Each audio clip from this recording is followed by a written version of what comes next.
storage spaces, I think, is a phenomenal change, and Okay. it really, it brings resilient, flexible, sand-like storage into commodity hardware for the masses. So it literally will work for organizations of all sizes Oh, and all different types of servers. Absolutely, absolutely. So can you show me a little bit just Yeah, quickly here? let's do that. Let's Yeah. do that. So give me a little demo here talking about these new storage spaces. Sure. So what you see at the moment is our new server manager dashboard.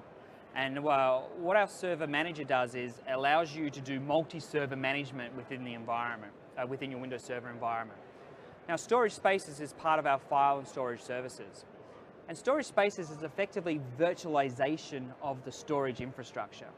So where before you had direct attached storage, and then you had, you may be utilizing RAID servers or shared servers, the idea of storage spaces is creating storage pools out of all your drive infrastructure and then flexibly attaching virtual disks to that. Okay. Let me give you an example of Yeah. what I mean.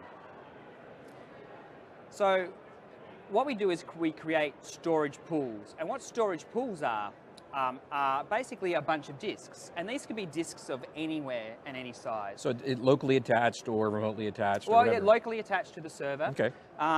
But they could be attached through a RAID system, like you see here. They could be attached through USB. They could be directly attached. They could be SSD. They could be multiple different sizes. Effectively, what I'm going to do is I'm going to quickly create a storage space out of this. So we're going to take a bunch of these disks and join them together into a virtual disk infrastructure. Okay. So we'll just call ourselves, oh, if I can spell today. Not doing too well.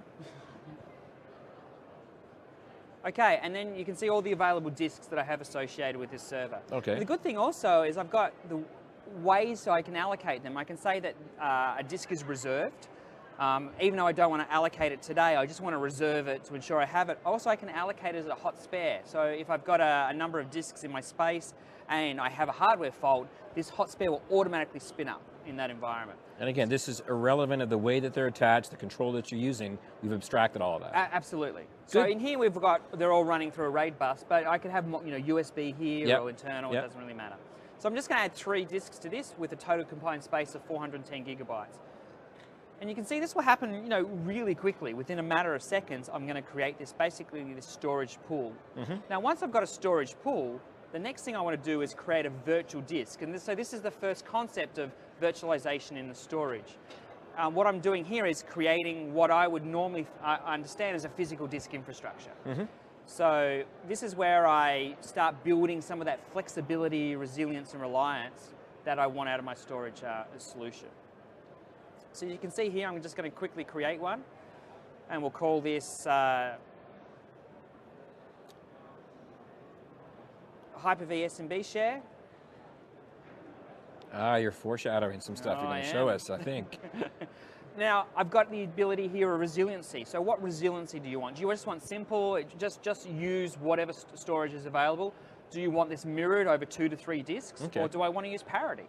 So again, I have resiliency inbuilt into my storage space environment. So in this case, I'm just going to use mirroring. And then what provisioning type you have. Now I know my Hyper-V guys love storage, and they keep asking for more and more storage. So it's like a closet that my wife has. It always fills up no matter what size you make it. Oh, absolutely. So we can now do thin provisioning. So the great thing here is I can choose thin provisioning. You know what? I'm going to give the Hyper-V guys 200 terabytes of storage space. Seriously. Right? So I hit the create button. Now to them, it will look and feel like 200 terabytes of storage space. We know that that's now thinly provisioned on our system. So we know that we've only got 460 gigabytes of data, but to my storage guys, if I go down here, you can see, it looks like 200 terabytes. I'm assuming you're going to get some warnings as you get closer to that, so you're able to expand. Oh, exactly, and that's a really, that's a really great idea. So let's do that. Let's go and create another virtual disk here. Oop. What we'll do here is create a mirrored environment fixed at this stage And we might create this at, say, 380 gigabytes. Okay, so you're actually going to be consuming space this time. I am. I'm creating that fixed volume. Okay. Oh. Sorry, let's do that again. My 200 terabytes is taking up a little bit more than... a little bit more space than you thought. But the good thing was it did pop up that error message, but it wouldn't let you continue, which is exactly. good. You don't want to be provisioning something and have it not available to the end users when they go off and try to use it. So we'll use our simple, and then we'll use our 380 gigabytes. So this is going to simulate the disk being full from the space itself. Yes. And then cause us errors or issues on the other guy. Well, the first thing you see here is now I've moved into a yellow view. So it's telling me I'm using 93% of the storage space. Now, if I use more than 95, it will be red. So we're using that quick glance view that we built into Windows Phone and also Windows 8 Client. So you know when you're starting to get into a problem area and you can now go off and start to provision those disks. Absolutely. Now, the great thing about storage space is I can re-provision my storage on the fly without zero downtime to my end users. No rebuilding of different arrays, that sort of stuff? Nothing like that. Oh, man. So for example, here I've got my 408 gigabytes. Yeah. If I want to make that a little bit bigger, all I have to do is add a new physical disk. Click OK, and instantly it fixes the space issue. It's going to add it. Now, if I'm running out of space in a fixed environment, so this was my virtual disk environment, which was currently 380 gigabytes. I want to give these guys now 450 gigabytes. I can click OK. Whoa. Let's try that again.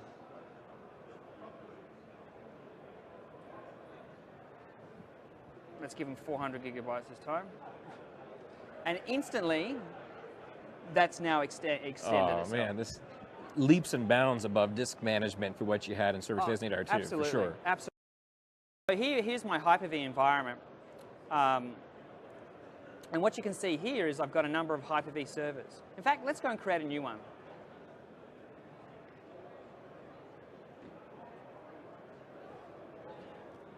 And we'll create a new virtual machine.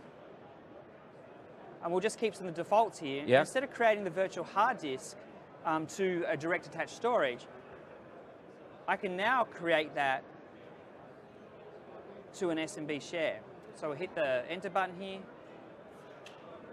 And you can see here is an SMB share, a VHD folder. I'm going to select that folder. And now my location is an SMB share. Okay.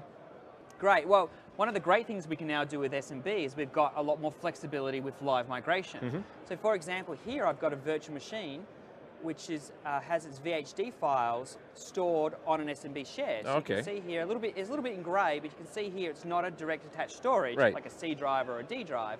It's actually an SMB share. Now with that, I've got a lot of flexibility. Now with live migration in our current version of Windows Server, you could live migrate in a cluster from one node to another. Well, now you can live migrate outside of a cluster. So I can live migrate with SMB storage. So I have that VHD file sitting in SMB storage. All I have to do is to move that is use the new Move Server Wizard. Now I've got a number of choices here. I can migrate the virtual machine. I can also migrate the virtual machine storage. So we have storage live migration. Oh, okay. Now a virtual machine is made up of two parts. It's the processor, like the memory and the runtime, and the storage. And I've got complete flexibility where and how I migrate those. So in this case, I'm just going to move the virtual machine. I'm going to move it over to a server in my environment. And I'm only going to move the virtual machine, leave the storage in the shared, and just move the runtime from one server to another. Oh, okay. And this is live migration. So as this is moving, my users aren't affected, my applications aren't affected. I'm performing the move, and this move will actually happen quite fast. So it's basically doing a transfer of the memory across the wire. So you can see that's gone. It's over there. If I go and look at that server, it's now available on that server. So there's some really good things there, but we didn't stop there with live migration. I would say that's kind of the same stuff you can do right now with live migration. You're basically moving the processes and the memory, but your storage is still there. But my storage is still there. So even though it's outside of a cluster, it's still using shared storage. So we've now got new live migration, which we call shared nothing live migration. Okay. So the concept here is what happens if I've got a virtual machine with nothing but direct attached storage? So it's not connected to any shared storage, and I want to migrate that to a cluster, or I want to migrate from a cluster out to a single node, or between nodes, or between my organization and the cloud. How can I do that with just direct attached storage? So we have this new concept, again, called Shared Nothing Live Migration, where I can just basically move that. So I'm going to move the virtual machine, choose the destination. Same wizard interface, basically. Exactly, and then I'm going to look at different parts of that. So I can actually determine where I want to move the virtual machine components to. Or in this case, I can actually go down and move parts of the virtual machine to different locations. so you're completely splitting stuff up. Absolutely. It really is virtualized. It's abstracted. I can, if I've got multiple VHD drives, I can move them to different locations. Maybe I've got a boot drive. I'm going to move that to a simple storage server, but my SQL database I want to move to high performance while I'm doing a bit of maintenance on the machines they're working on. I can do that. So I can move these to different servers. Hyper-V doesn't care. It's going to take control of those, be able to track all those. So in this case, all I'm going to do is go back and say, look, let's move the virtual machine's data automatically. I know that the destination server has the configuration set up. I'm just going to move the data automatically.